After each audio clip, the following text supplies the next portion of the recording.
Pada video kali ini, materi yang akan dibahas adalah mikroorganisme.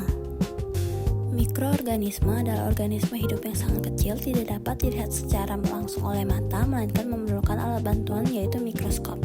Mereka berperan penting dalam ekosistem, kesehatan, dan industri, misalnya fermentasi serta produksi antibiotik. Jenis-jenis mikroorganisme ada 5, yaitu bakteri, virus, fungi atau jamur, protozoa, dan alga. Salah satu mikroorganisme yang akan dibahas yaitu bakteri Staphylococcus aureus. Staphylococcus aureus adalah bakteri gram-positif berbentuk bulat yang umumnya hidup di kulit dan selaput lendir manusia. Bakteri ini dapat mencemari makanan melalui tangan atau luka terbuka saat proses pengolahan. Memiliki ciri-ciri sebagai berikut.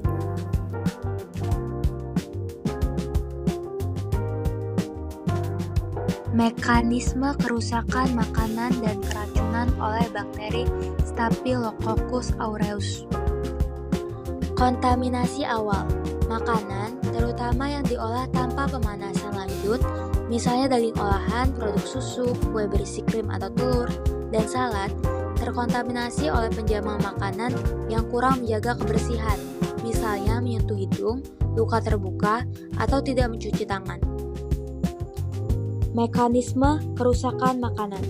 Jika makanan yang terkontaminasi didiamkan pada suhu ruangan yang hangat, bakteri ini akan berkembang biak dengan cepat. Selama pertumbuhan ini, bakteri memproduksi dan melepaskan racun yang disebut Staphylococcal enterotoxin atau SES. Tipe ini adalah yang paling sering menyebabkan keracunan. Toksin ini sangat tahan panas, artinya memasak atau memanaskan makanan yang terkontaminasi setelah toksin terbentuk mungkin dapat membunuh bakteri, tetapi tidak akan merusak toksin yang sudah ada. Ketika makanan yang mengandung SES ini dikonsumsi, toksin akan diserap dengan cepat di saluran pencernaan. Toksin SES ini berinteraksi dengan sel-sel di saluran pencernaan, khususnya di usus halus. Hal ini diduga merangsang saraf vagus yang kemudian mengirimkan sinyal ke pusat muntah di otak.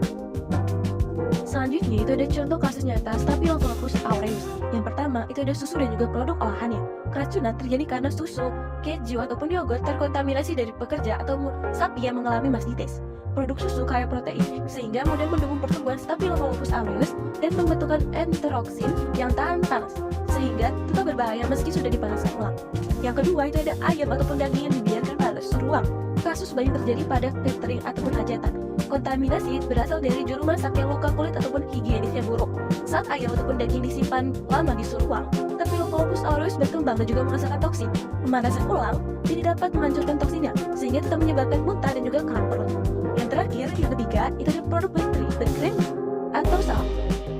Kue krim, roti isi, dan juga salad mayones rentan terkontaminasi tangan pekerja saat proses pengisian ataupun penyajian. Jika disimpan pada suhu ruang, bakteri dapat berkembang dengan cepat dan menghasilkan enteroksin, menyebabkan gas racun di toko kue maupun kantin. Pencegahan dapat dilakukan dengan mengolah makanan dengan aman dan higienis, menyimpan makanan pada suhu yang tepat. Bakteri tak terlihat, namun selalu mengintai tangan dan makanan kita. Jagalah kebersihan, sebab dari hal kecil lahir bahaya yang besar. Cuci tanganmu dan rawat makanan.